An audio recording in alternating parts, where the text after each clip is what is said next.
తెలుగు సినిమాలతో నటుడిగా మారిన హర్షవర్ధన్ రాణి ఇక్కడ సరైన పాత్రలు గుర్తింపు రాకపోయేసరికి బాలీవుడ్ కి వెళ్లిపోయాడు. అక్కడ హీరోగా పలు చిత్రాలతో సూపర్ హిట్స్ అందుకున్నాడు. అందులో ఒకటి సనం తేరీ కసం. ఈ మూవీకి సెపరేట్ ఫ్యాన్ బేస్ ఉంది.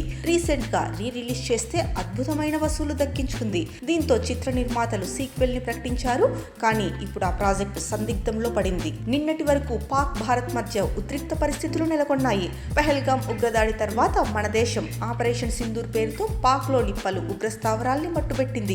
ఈ క్రమంలో పలువురు పాక్ నటీనటులు ఆపరేషన్ సింధూర్ పై నోటికొచ్చిన కామెంట్స్ చేశారు. వాళ్ళల్లో నటి మావ్రా హోకెన్ ఒకరు. ఈమెనే గతంలో సనం తేరీ కసంలో హీరోయిన్ గా నటించింది. తాజాగా ఈమె ఆపరేషన్ సింధూర్ పై చేసిన వ్యాఖ్యలపై స్పందించిన హర్షవర్ధన్ సీక్వెల్ లో ఈమెతో నటించేది లేదని స్టేట్మెంట్ ఇచ్చాడు. ఈ మేరకు తన ఇన్స్టాలో పోస్ట్ పెట్టాడు. ప్రస్తుత పరిస్థితుల్ని నేను గౌరవిస్తున్నాను. నా దేశాన్ని ఉద్దేశించి కొందరు చేసిన వ్యాఖ్యల నేపథ్యంలో నేనొక నిర్ణయానికి వచ్చాను. గతంలో నటించిన వాళ్లే ఇప్పుడు సనం తేరీ కసం 2లోనూ నటిస్తానంటే నేను అందులో నటించాలని అనుకోవట్లేదని హర్షవర్ధన్ చెప్పుకొచ్చాడు. అలానే మావ్రా హోకెన్ పోస్ట్ ని కూడా షేర్ చేసిన హర్షవర్ధన్ ఏ దేశానికి చెందిన నటీనటులైనా నేను గౌరవిస్తాను. కానీ నా దేశం గురించి ఎవరైనా చులకనగా మాట్లాడితే మాత్రం సహించేది లేదు అని స్పందించాడు. ఇప్పుడు ఇది కాస్త హాట్ టాపిక్ గా మారింది. అభిమానులు మాత్రం అది కదా అసలైన హీరోయిజం అంటే అని కామెంట్లు చేస్తున్నారు.